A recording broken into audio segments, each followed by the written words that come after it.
Thank you all for hanging on here. I just wanted to talk a little bit with you about my graduate research. So I am in the Master of Science in Landscape Architecture program, and that is a 2-year program here at Penn State geared towards experienced professionals, and the students actually design their research project and they seek out faculty with related expertise and then execute this project over 2 years.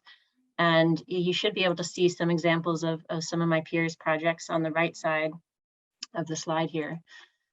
My background and the interest I brought to Penn State was this idea of ecological approaches to landscape design. And for me, that means how can we manage land in a way that supports both human health and biodiversity of plant and animal communities, specifically looking at urban stormwater runoff and its downstream negative impacts on the environment, and green stormwater infrastructure as a solution to that. And this is a process of bringing in stormwater runoff, slowing it, infiltrating it, evaporating it in these facilities that have soil and plants and other materials that kind of mimic the natural process of the landscape to process water runoff.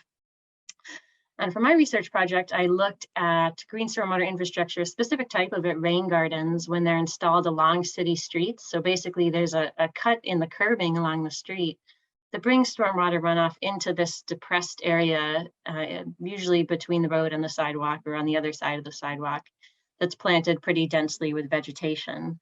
And I was interested because this technology has been around for a long time, for about 30 years, if not longer, in other iterations, but implementation has been kind of slow. And looking at barriers, one thing I was particularly surprised by is the public resistance to this solution that's seemingly benign. It doesn't seem like something that would be terribly controversial.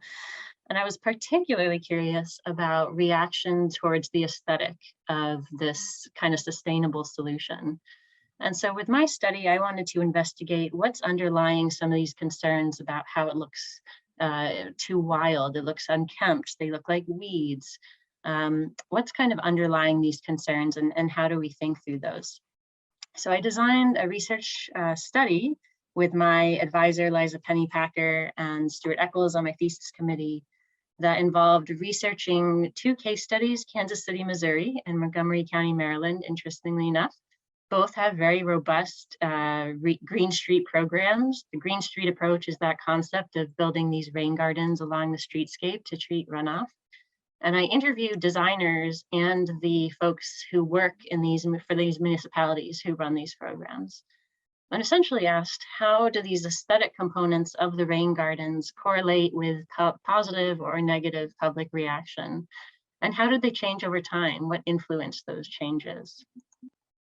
So just to zoom in on this a little bit, these rain gardens are usually installed in the streetscape that is owned by the city. It's called the right-of-way. It often extends beyond the edge of the road to include the sidewalk and sometimes even part of people's front yards. So these things are being installed on public land. But as I know from my research and personal experience, people interpret that part of the yard and even part of the streetscape as something that's theirs, as something that's reflective of who they are as people. So it's not terribly surprising that they might have these very strong reactions to something that's a little unfamiliar, especially in this residential context.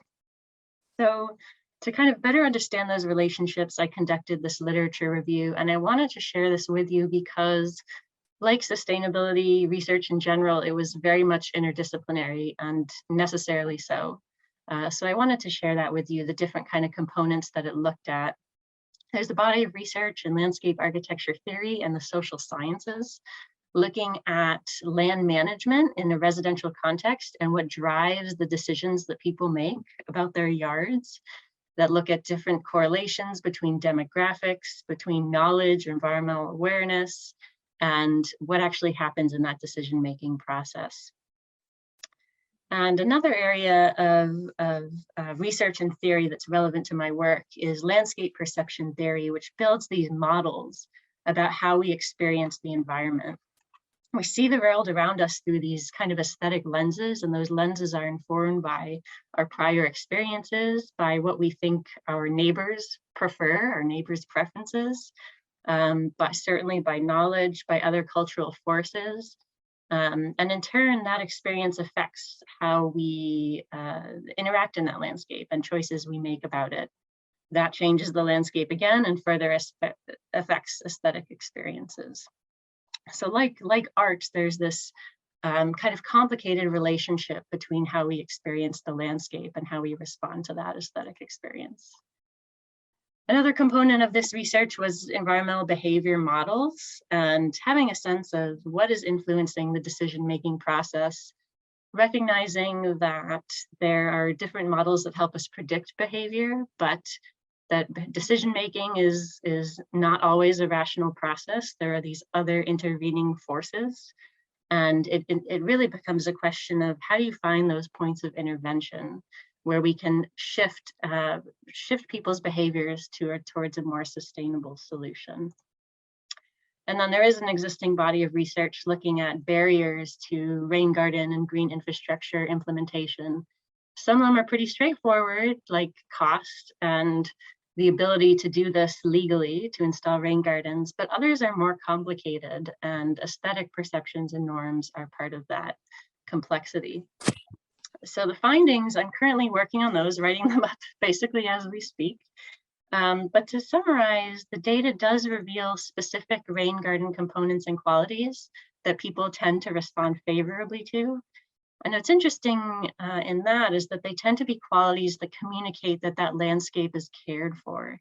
And that association is really driven by that cultural context in which we operate, the residential landscape and its history. We tend to associate things like a clean, crisp edge, like a visible pattern of plantings, bright colors. We tend to associate these things with care in the highly developed residential landscape. When you insert more ecological patterns, which are not visible to most people, something that's less frequently maintained, often we interpret that as neglect. And a big part of that, I think, is that when these high maintenance landscapes are abandoned, they tend to resemble something like this. The long grass grows tall. You have this mix of perennials and grasses. The shrubs kind of grow into each other. So we come to associate this kind of in-between aesthetic with neglect, with failure, with struggle, with vacancy. And so the question then becomes, how do you balance the ecological function of these rain gardens with these responses to landscape norms that people have? And this confirms a theory that's been put in place since the 90s by Joan Nassauer and shows how it's directly applicable to green stormwater infrastructure, which is a really interesting finding. And I'll also add that the folks that I interviewed shared both design techniques for how to design these rain gardens to appeal to the public and also balance the ecological function.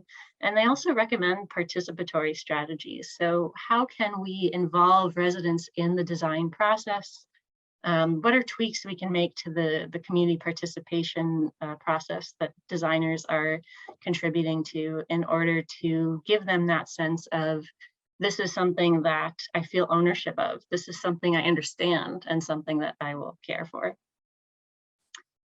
If you're interested in this kind of concept of these cues to care and cues to neglect in the landscape and the relationship between these aesthetic parts of the landscape and underlying social values, I definitely recommend Nassauer's work. So feel free to reach out to me and I can direct you to specific papers.